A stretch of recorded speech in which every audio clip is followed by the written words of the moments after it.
Welcome back, everybody, to another edition of the Spread Option here on the CFB Nation podcast. With me, as always, my guy, Vince D'Addario, back and ready to rock and roll. I'm your host, Trevor Trowbridge, and I am excited to dive into this week of college football. I've spent all day today talking ball, and Vince, True. I'm happy that you and I get to sit down and we get to talk some betting tonight, man. This is going to be a fun one.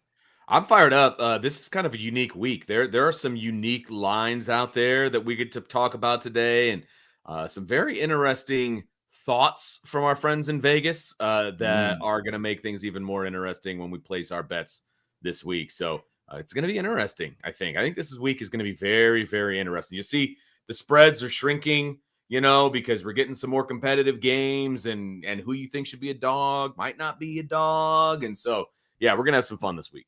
Yeah, Vegas is definitely predicting college football to be very college football this weekend. That is 100% for sure. But based on how the season has gone, I kind of don't blame them. This has been a wild one. But as always, we're going to dive in first to hit or miss, and then we're going to follow that up with the countdown. And then, as always, Vince's favorite part, we're talking locks, drops, and dogs. So should be another fun one. Kicking us off in part one of hit or miss, we talked about 4 games last week. And Vince, I'm not going to lie to you, I didn't have a whole lot of fun putting together our outline because I had to highlight a lot of red, I was going to say, there's a lot of red as I'm looking at the outline here. Yeah. College football definitely decided to college football last weekend. That is for sure. But first game, we talked about Ohio State on the road against the Illinois Fighting Illini. First player prop that we talked about, Max Clare, his over 26.5 receiving yards. That hit. Finished with 38 receiving yards. Unfortunately, Vince, it's kind of downhill from there. Hey, first one. We were 1 for 1. One. And that'll do it for us here today on the Spread Option. Thank you for tuning in. But the second player prop that we talked about Bo Jackson, his rushing yards. Lamar Bo Jackson, as Gus Johnson frequently reminded us last Saturday.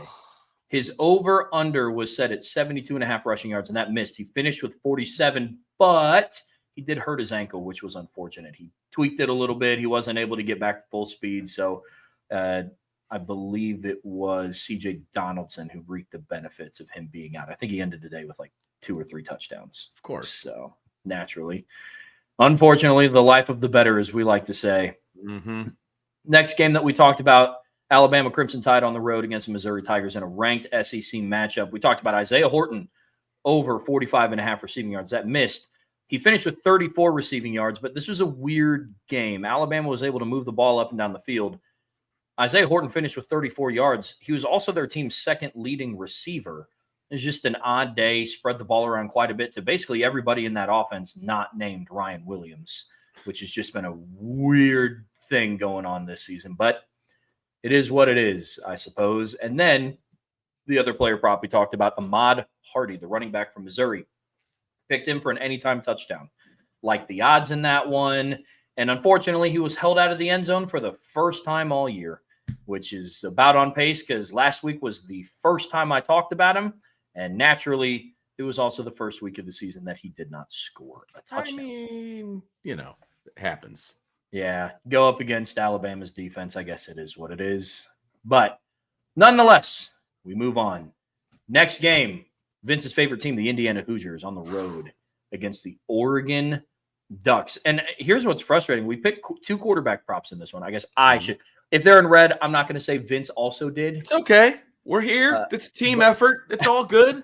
It's all good. You're right. Actually, I changed my tune. Vince gave me the green light on this one. He gave me the thumbs up before. So this is equally on both of us. But I picked 2 quarterback props in this one. Fernando Mendoza over 229 passing yards. And that missed. He finished with 215 in a game that neither of us thought the Hoosiers were going to pull it off. Nope. But they got it done. They did. Got it done in a big way. They also got their head coach a new contract. They sure did. They sure did. Came at a good time because the Penn State noise was starting to get kind of loud. Not to go completely off track here, but are you surprised that he signed an extension right now and didn't test the waters a little bit? I'm torn on it because he's 64 years old. I don't know where else he was going to get offers from. Like he could have waited it out for Florida to see if they actually follow through with the Billy Napier thing. Whole different conversation for a different day. But I thought Penn State would have made a little bit more sense for him. But yeah, I also don't know how much negotiating was going on either. Fair. So. But if Yeah. you're 64 years old and you get offered $11.5 million a year, tough to turn down. I don't disagree with you. I figured he would test the waters, and that number might have gone up from IU. You know what I mean? Like, Yeah. I feel like IU is like the family that's new money, and they're trying to compete with like the old money. And so I'm interested to see how they operate here moving forward, because they're going to have to sink some dough, Ray me, into their stadium, into their facilities, into all kinds of stuff if they want to stay, with the elite. I mean, that's a good point, man. I mean, I also maybe 11.5 was the number that went back up. You know what I'm saying? Like maybe Penn State already floated out a number. Yeah, maybe. Who knows? Maybe. That's really interesting. But that one is definitely going to be interesting to follow. That is for sure. The other you're good. Yeah. You are all good, man. The other player prop that we talked about, Dante Moore, over 2.5 passing touchdowns. He threw for over 2 touchdowns in every game this season, except for now the one against Indiana. And I believe he didn't have one 3 weeks prior, but it was against one of those like nobody opponents where he just didn't have to. And unfortunately, Dante Moore didn't even get to 2. Finished with 1 in a game. Vince, I don't know if you were able to watch the IU Oregon game, but it was rough. No, I did not get a chance to watch it. I was checking, updates, like that kind of a deal. I didn't have an opportunity to just sit down and watch it. But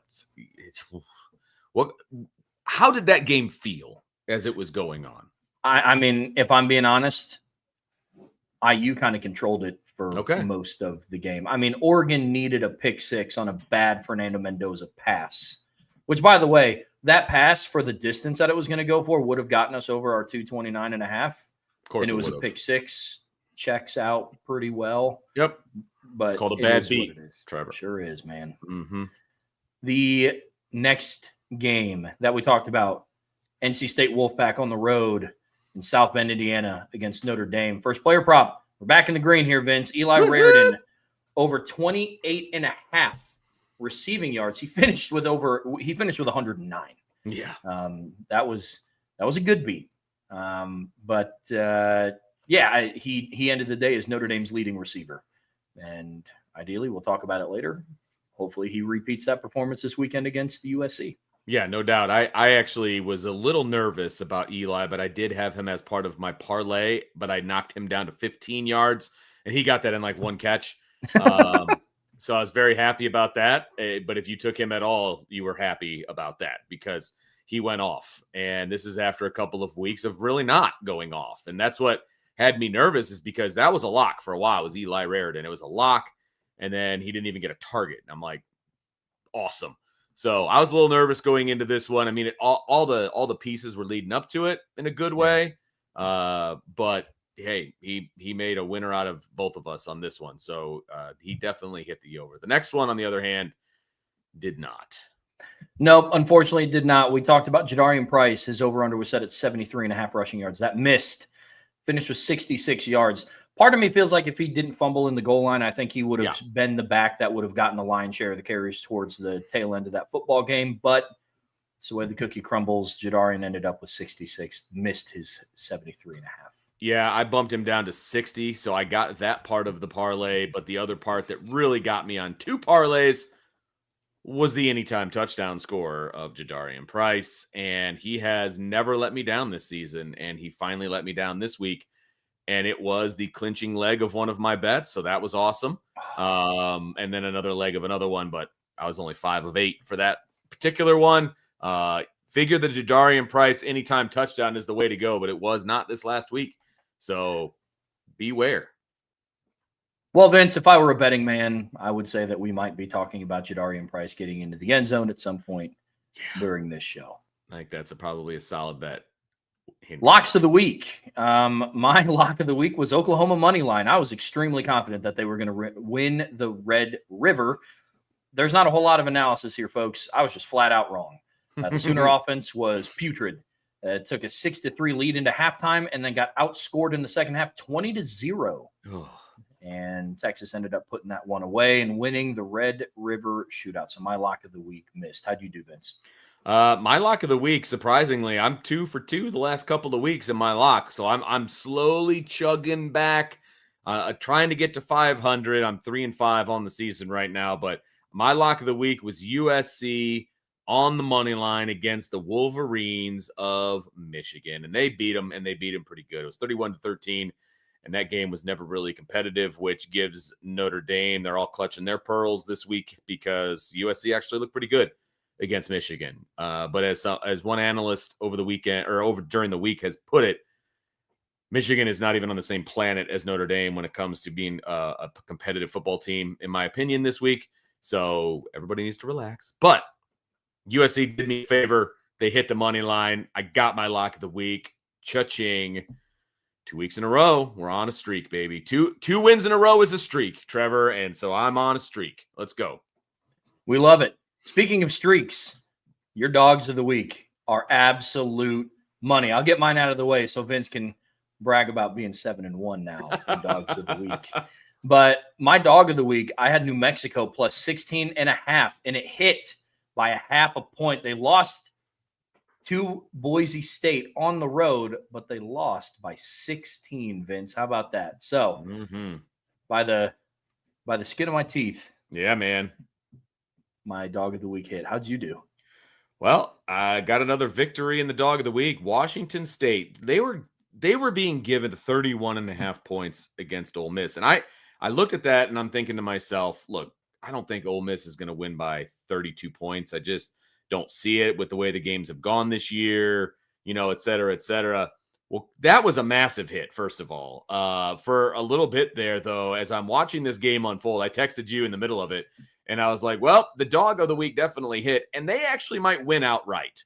The Cougars almost went down to Ole Miss and won the game outright at home for the Rebels.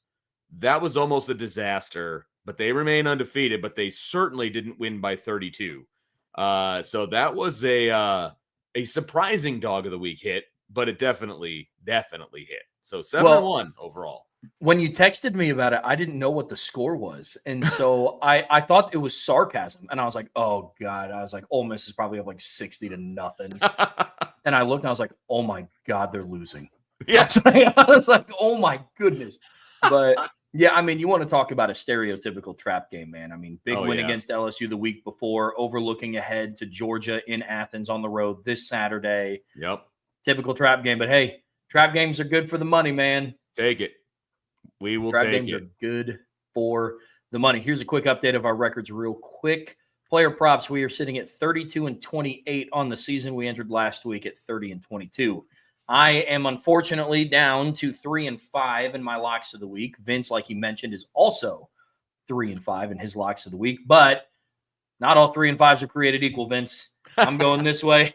You're going this way, buddy. I was going to say, it's all how you look at it, man. You're down to 305. I'm up to 3-5. So, it's all how you look at it, man. So we'll see what happens this week. Is, can we get up to 4 and 5? Can we make it happen? Hey, we're in this together now at this point. Yeah, we're buddy. Deadlocked, and I need to get off of this bad streak that I'm on here. Dogs of the week, I'm back up to 500. I'm 4-4, and like we talked about, Vince, my man, 7-1 in dogs of the week. I said it last week, and I'm going to keep saying it again. If you want to make money on college football, tail Vince's dog of the week. Just saying. You just got to do it. Yeah, no problem. DJ hit it last week. Good job, DJ. Thank you for following along, man. Bang. How about that, Vince? We love that. Let's go. Listen, folks, part 2 of today's show, the countdown. We're previewing 4 games. And the first one, Vince, I want to get your thoughts on. Number 10, LSU on the road against number 17, Vanderbilt. Here's the odd thing. Maybe not odd, but here's the interesting thing. In the Big 3, Vanderbilt is favored by 2.5 points. Money line is Vanderbilt minus 130. The over-under is set at 48.5. How about the Fighting Clark Lees? I saw this spread, and I was shocked, to be perfectly honest with you. Look, I'm going to talk about this game later. I'll be honest with you. In one of our 3 picks at the end, I'm not going to give away which one it is, but I was shocked when I saw this. And so I'll leave it at that because I will give some more information later on. But Vanderbilt being favored in this game, I know Vanderbilt's at home. I know they're ranked 17 in the country, but LSU's ranked 10th. They're a top 10 team. going on the road to Vanderbilt, and they're an underdog. I mean, kind of says all that you need to know, but about both teams and both head coaches, in my opinion. And so, yeah, this one's absolutely wild to me. Absolutely wild. Kind of love to see it, though. I know, right? Kind of love to see it. Well, listen, like we always do, we're going to talk 2 player props. First one, quarterback Diego Pavia for Vanderbilt. I like his over here, over 56.5 rushing yards. LSU a couple of weeks ago, they went against Trinidad Chambliss. Still love that name. Quarterback for Ole Miss. They gave up 71 rushing yards. Diego Pavia has gone over 56 rushing yards in his last 3 games. And like we've seen, LSU's defense right now, they're 1-2 in defending mobile quarterbacks. They faced Trinidad Chambliss. They gave up 71. And then they faced Lenore Sellers at South Carolina. They only allowed 22 on 19 attempts. So it sounds like some sacks were involved. Mm-hmm. But I say that to say South Carolina has also not looked like the team that we thought they were going to look like this season. And Ole Miss, one of the teams that we kind of did think that they were going to look like this season to a degree. LSU couldn't defend them. And you could make the argument that Diego Pavia is the best runner of the 3. You could make that argument. Sure. So I like Diego Pavia over 56.5 rushing yards in this one. Look, if Diego Pavia hits that number, if he hits over 56.5 and he hits a couple of his other numbers that are projected, they're going to win this game. I think this all rests on the very diminutive shoulders of Diego Pavia, to be perfectly honest with you. If he can play well in this game at home, all the things, if he can do that, and I know it's football, it's more than just one guy, like all of those things, I get it. But if you can boil it down to one guy, in my opinion, if Diego Pavia plays well, they win the game. So if he hits this, there's a good chance that not only is Vandy in this game, but they've got a chance to win it. I agree. One of the players on the opposite side that's going to be trying to prevent that from happening is LSU's running back, Caden Durham. His over-under was set at 55.5 rushing yards. I like the over here. He went for 70 yards against Ole Miss. He was in a loss, but he still hit. The over would have hit in that one. Missed the last game against South Carolina, but is back this week. I made sure to check. And then Vanderbilt, the last quality running back that they faced, gave up 136 rushing yards to Jam Miller against Alabama. Now, another good name, by the way. It is. Yeah. Jam is a good name for a running man. back. You have to be a football player with it. A football player or like a 6'8" winger in basketball that loves fast break dunks. Love Jam that. Miller. Right. You can't be an accountant if your name is Jam Miller. Well, maybe he will be someday, but maybe. But he can also still say, but I was also the starting running back at Alabama. Yeah, that's solid point. So here's hoping. Here's hoping for our guy Jam, but I do like Caden Durham's over in this one. That. Vanderbilt's rush defense is very spotty. And so far this season, Garrett Nussmeier hasn't really been what we thought he was going to be, which kind of leads into my keep away here. Garrett Nussmeier's over-under.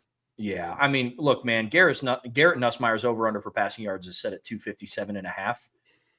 He's only gone over 257 once this season, and it was against Southeast Louisiana. But Vanderbilt's defense is not that great. Alabama's offense absolutely shredded them apart. I think Ty Simpson had 360 passing yards in that game. So could Garrett Nussmeier go over 257.5? Yes. I would not put it on a bet slip because what history has shown us from the LSU side of this conversation is that Garrett Nussmeier is not going to hit his over of 257.5. His performance this season has been really interesting. And I know the offensive line hasn't performed great, but LSU's offense has not been able to get going. Well, and are they going to be able to find something that works? Are they going to stay able to stick with it? Are they going to try to overthink things? I mean, there's a lot of ifs when it comes to the LSU offense, which is why I would absolutely stay away from this.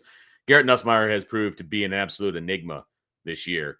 And I kind of put him and Drew Aller in the same category. I know Drew Aller's out now, but in the same category of if you're going to put the game on their shoulders, you're probably not going to win. Like that's kind of how I feel as I've watched both of these guys play, and I would stay away from anything that has to do with his numbers. And this is a great call by you.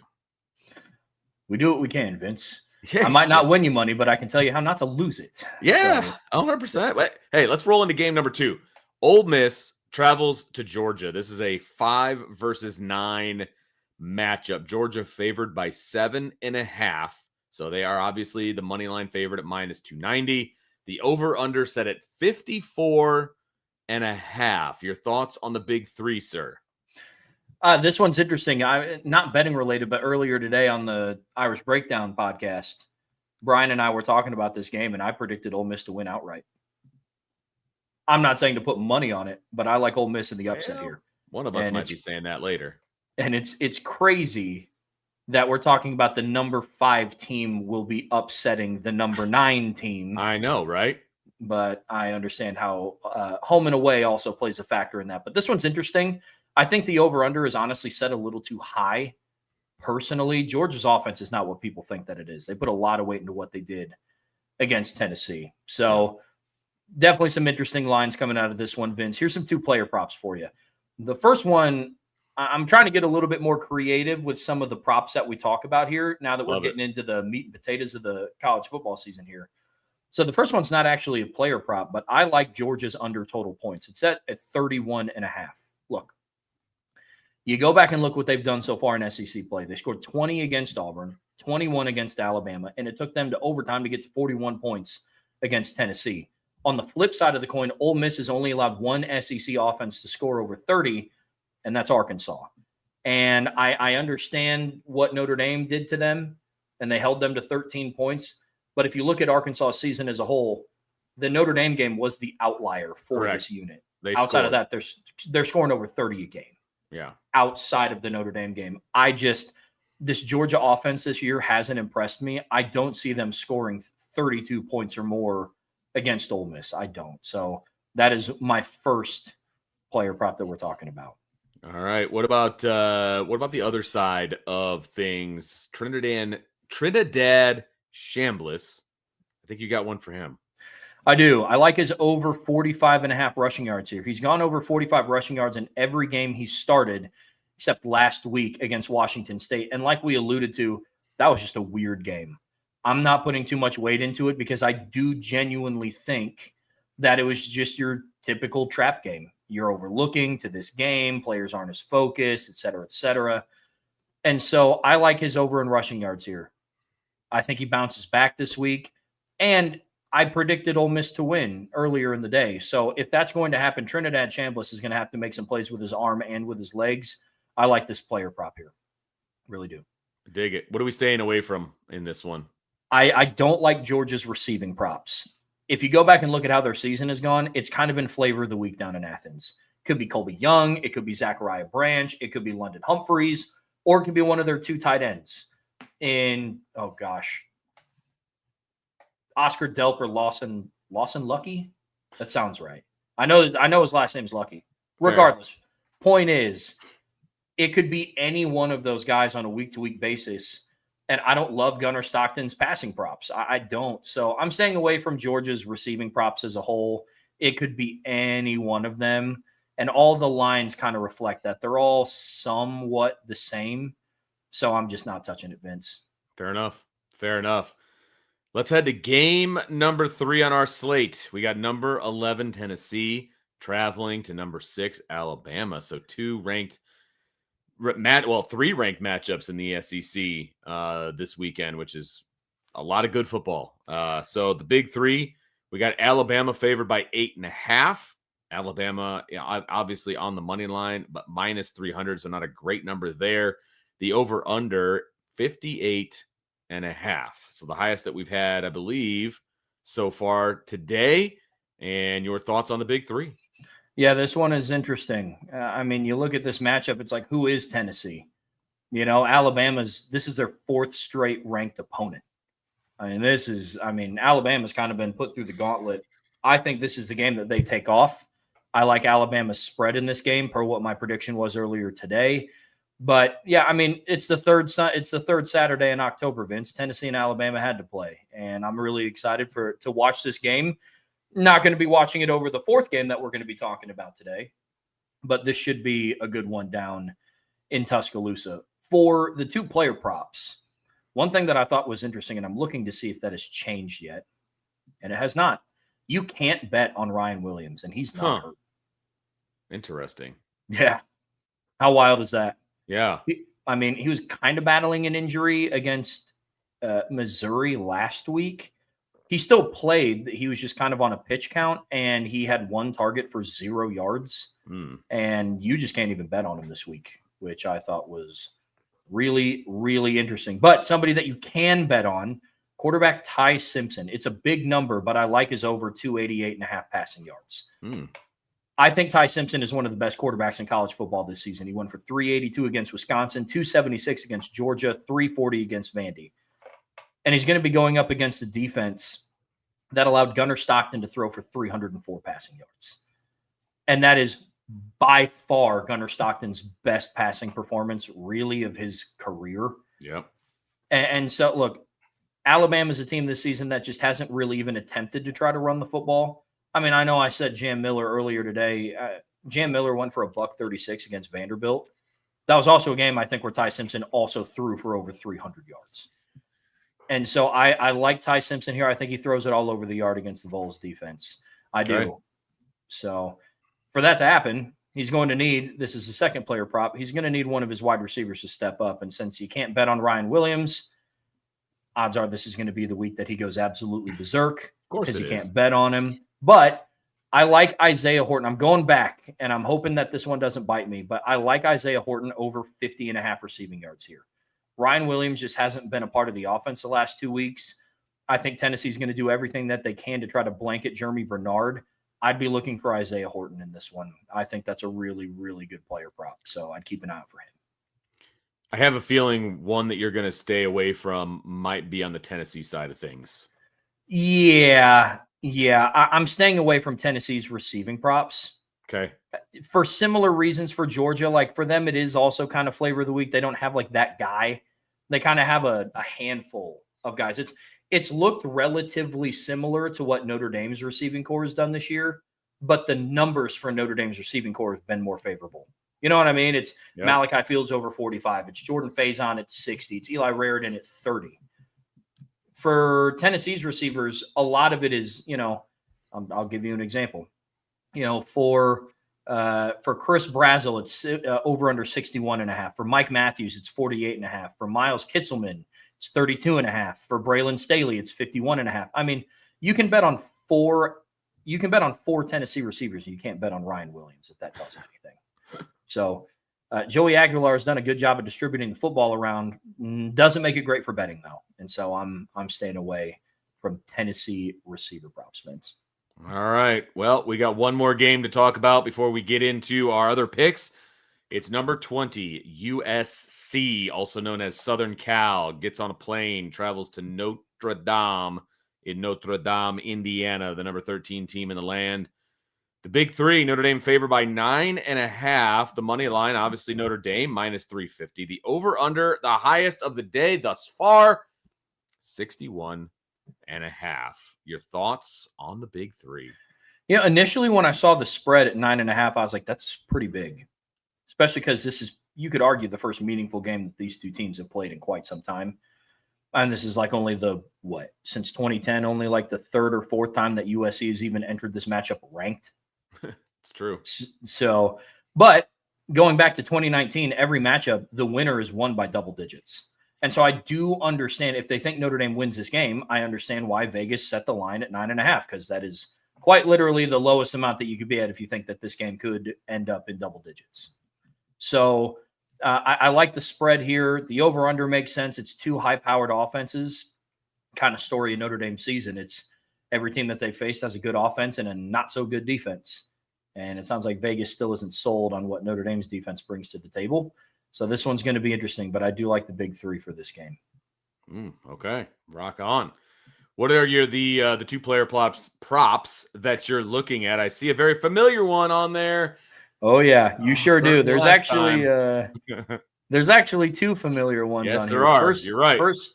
First one that we're going to tackle, I like Jadarian Price anytime touchdown in this one for a couple of reasons. One, flat out, I just like the odds. It's at minus 180 right now. And this might be the last game of the regular season. A Jadarian Price anytime touchdown is under minus 200 odds. I mean, there's no way that it's anything south of 250 once they start facing Boston College and Navy and Syracuse and Stanford. So I like it. But also, applicably, he scored in the 2023 game against USC and in 2024 against USC. Last week was the first week he didn't find the end zone since Miami.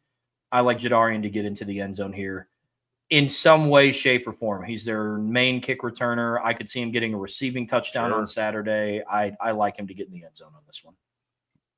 I've liked it every week. It bit me in the butt last week. So, but I'm not afraid. I ain't afraid. All right. I'm going back to it this week. I think Jadarian Price gets in the end zone as well. And then another one that is very near and dear to your heart, Trevor, on this next one. It sure is. I'm taking Eli Raridon's alternate at 150 receiving yards. No, I am taking real good odds there if you take that. Oh gosh, can you even bet on that? I'm going to pull it up. But right now, Eli Raridon's over-under is set at 36.5. I like his over. He's been over 40 yards in 4 of the 6 games this season. One of them, he didn't even get a target. And the other one against Boise State, again, it was one of those games where you could make the argument that you didn't have to target Eli Raridon a whole lot because Jeremiah Love and Jadarian Price were kind of doing their thing. He was also their leading receiver last game. He went for 109 yards. I really like what that goes to. I'm looking right now. For Eli Raridon, the highest you can get up to is 110 receiving yards, and it's plus 1280. Whew.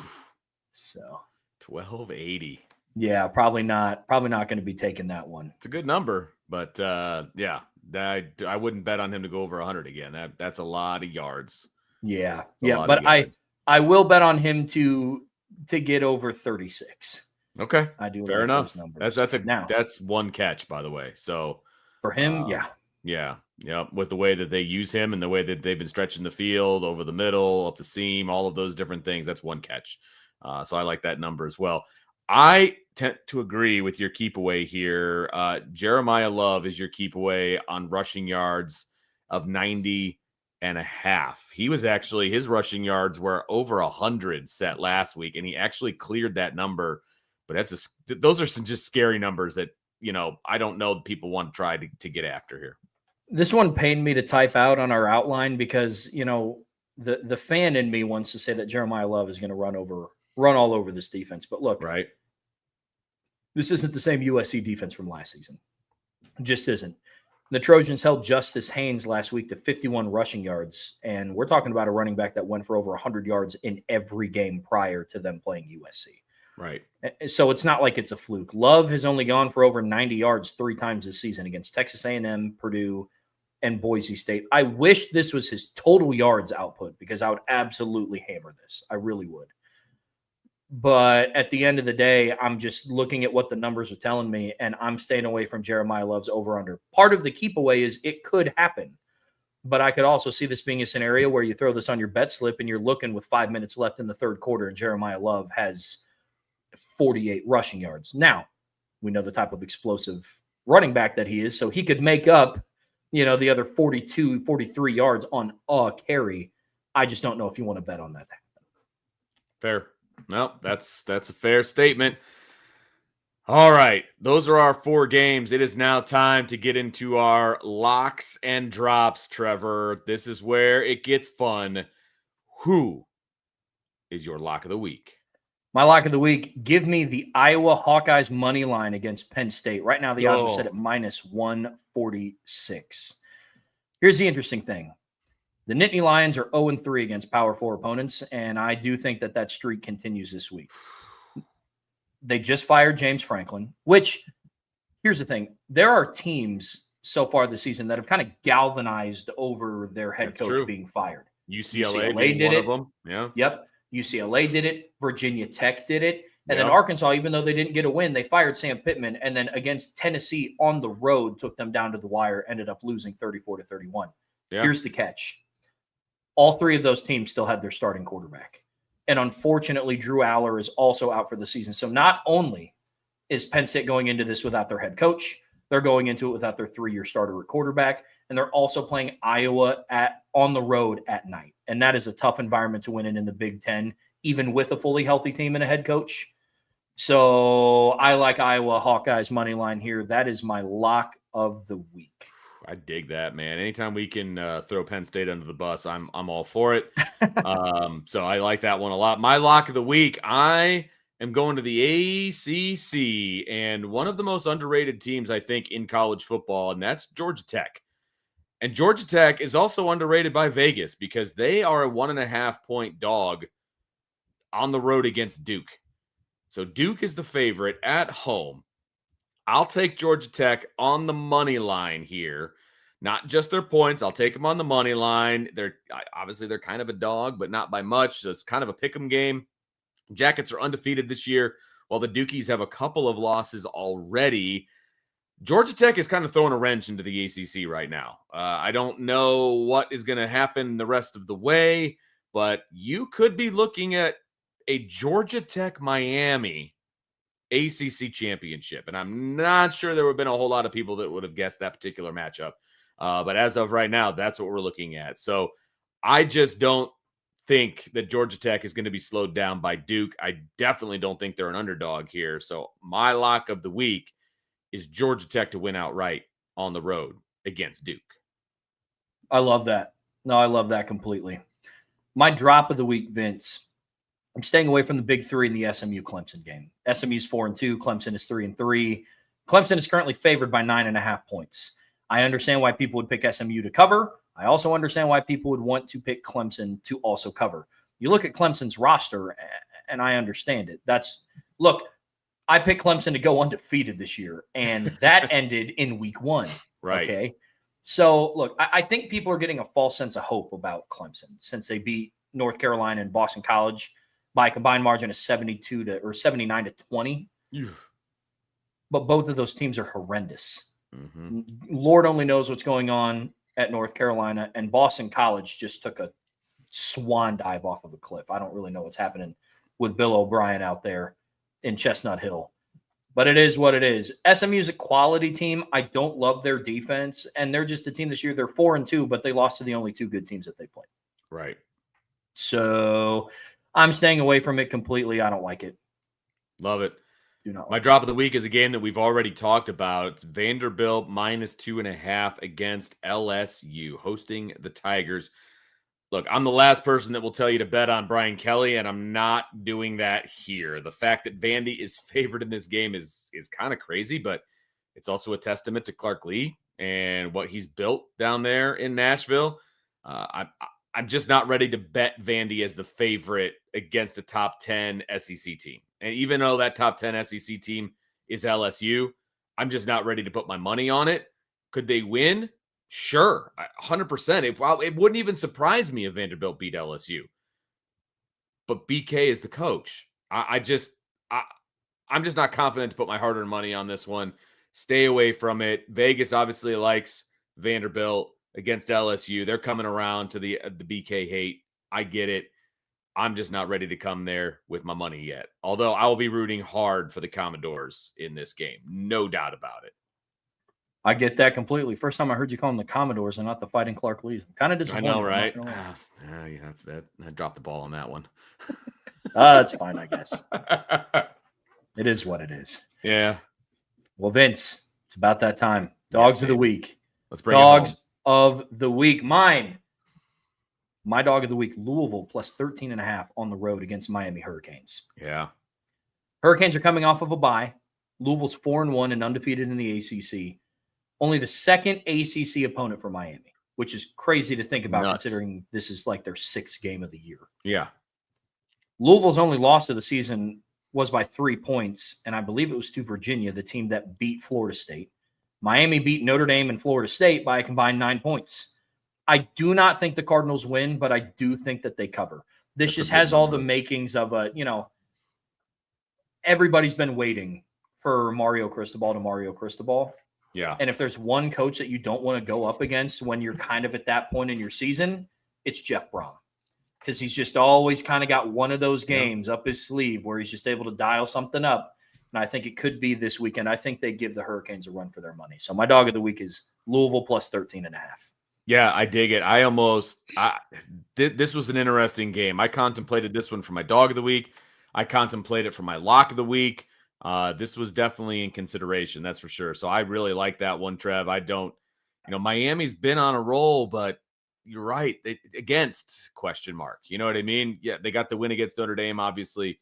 Are they a team of destiny? I don't know. Louisville I could just see them spoiling things in some form or fashion. You know what I mean? So this is a really good call on your part. My dog of the week, I'm going to the SEC on this one. Again, a game that we've already talked about. So the rule, by the way, for our dogs of the week, it has to be more than a 7-point dog to be considered for the dog of the week. So I'm right on the skirt here. Ole Miss plus 7.5 at Georgia. I know you took Ole Miss to win outright on the money line, rock and roll. Obviously, if that happens, cha-ching on my dog of the week. I don't know if Ole Miss is going to win this game. Again, would not surprise me. And it just seems odd to me that Ole Miss, an undefeated, top 10 team, is more than a touchdown dog against another team, like against another conference opponent. Like, that just kind of blows my mind a little bit. So I haven't been overly impressed with Georgia this year. We know Ole Miss can score when they want to. A week on the road could be good for the Rebels because they obviously didn't look good last week at home against Washington State. They almost lost that one outright. But I'm taking Ole Miss here to bounce back. I don't know that I'm as confident as you to say that they're going to win this game. But again, wouldn't surprise me. But I think they get inside the 7.5. So I'm taking a bit of a chance here.